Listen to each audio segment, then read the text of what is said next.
things up. What do you got in here? 6 Skar 15s.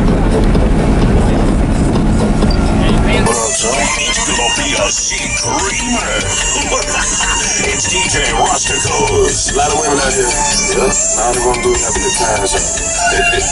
You gotta give them something new to say. Like what? Let's name it something else.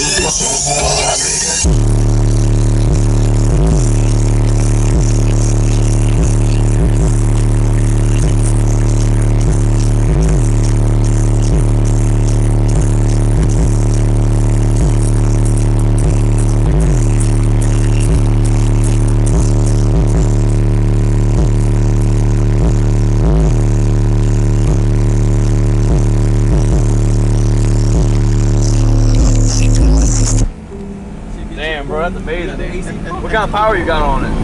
345. All they want to do is have a good time. So. You gotta give them something new to say. Like what? Let's name it something else.